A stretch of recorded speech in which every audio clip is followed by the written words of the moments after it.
our love. If it's our love. Hey, what's up everybody? This is Austin Haynes with the Waking Justice Project, and this is your daily wake-up call. Here's what the corporatocracy is up to today, October 22nd, 2019. You can visit our website at wakingjustice.org for more details.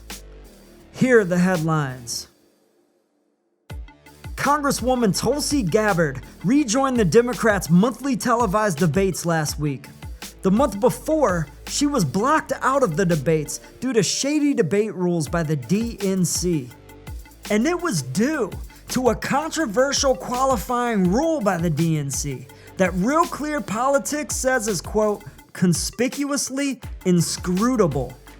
It's worth mentioning here that back in 2016, Tulsi resigned from the DNC in protest after Julian Assange and WikiLeaks exposed corrupt dealings among Hillary Clinton, the DNC, and big media outlets like CNN, MSNBC, and the New York Times.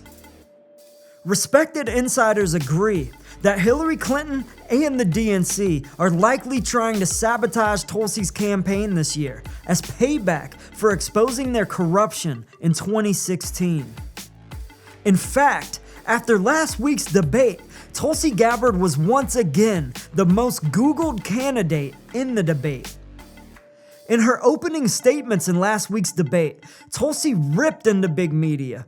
She said corporate news outlets like CNN and the New York Times are, quote, completely despicable for smearing her and other veterans who oppose war profiteering and regime change wars by the corporatocracy.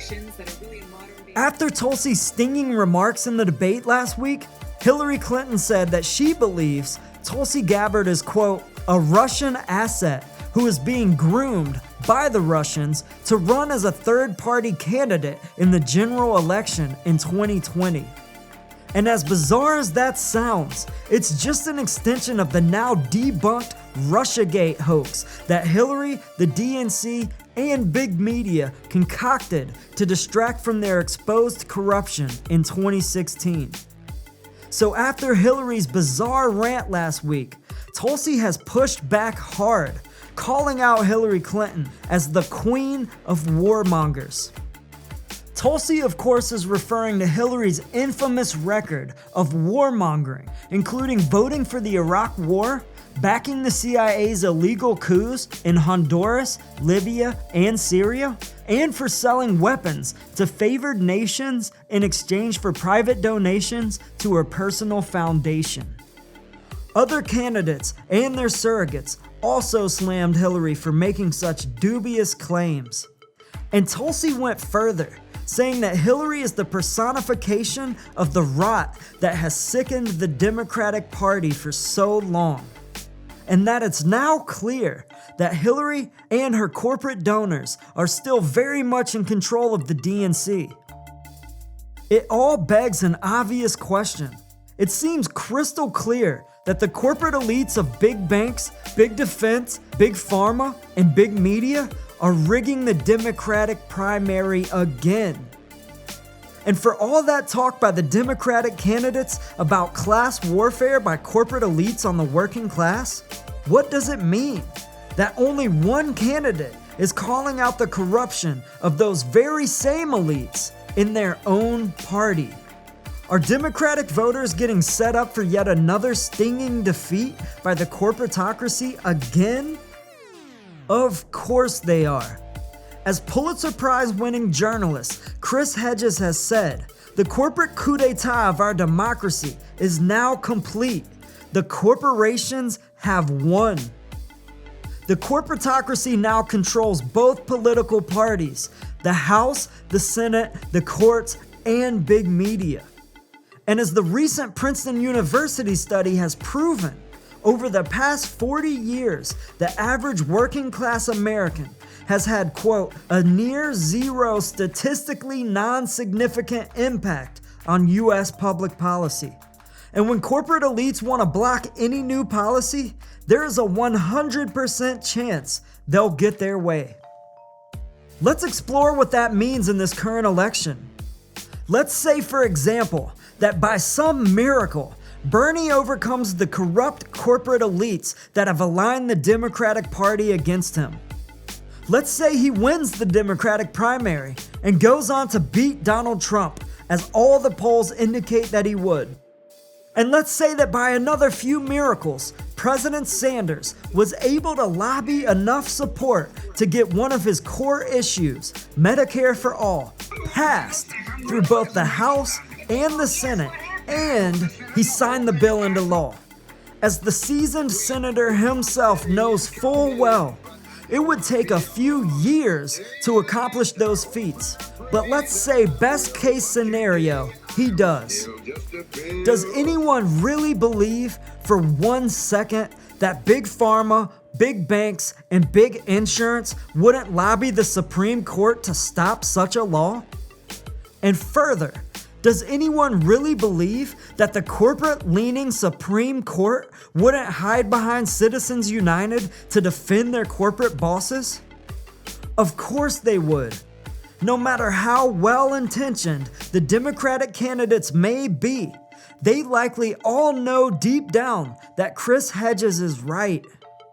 So when do we stop playing this game of political theater and get on with the real revolution? As the Princeton study above concluded, the US is no longer a representative democracy. It's now a corporate plutocracy, and it is beyond delusional to still believe that we could ever vote such entrenched and moneyed elites out of power. We have got to wake up. The only real leverage we have in this corporate plutocracy is mass organized boycott. Indeed, economic activism is the only resistance that has ever won real change against such entrenched and moneyed power.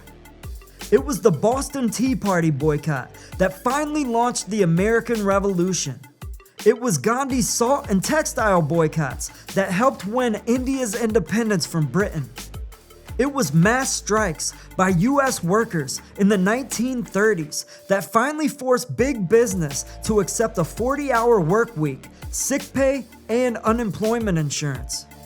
It was the bus boycotts and restaurant sit-ins by Black Americans in the 1960s that won civil rights reforms.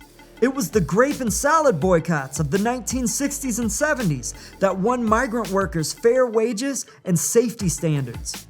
And it was the divestment boycotts on college campuses in the 1980s that helped end apartheid in South Africa. If you want to learn more about how all of us in the work of global justice can join together to end all of this injustice and corruption and to save our planet, please visit our website at wakingjustice.org. You can check out our About page and listen to our first podcast. And if you want to get involved, please fill out the Join Us form at the top right of the page. Or you can email us at info@wakingjustice.org. We'd love to hear from you. We're running out of time. Join us. Peace. You must be involved in the struggle for freedom and justice. If it's about love,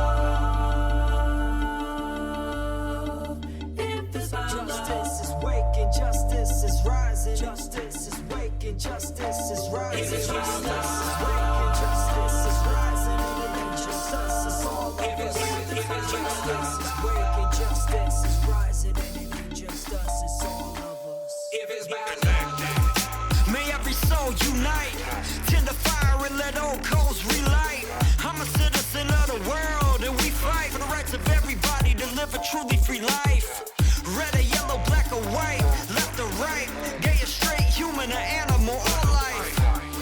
Cause what matters is what is in common. If you know it, stand tall and keep dropping the knowledge. Justice is waking, justice is rising, and it ain't just us, it's all of us. If it's about love.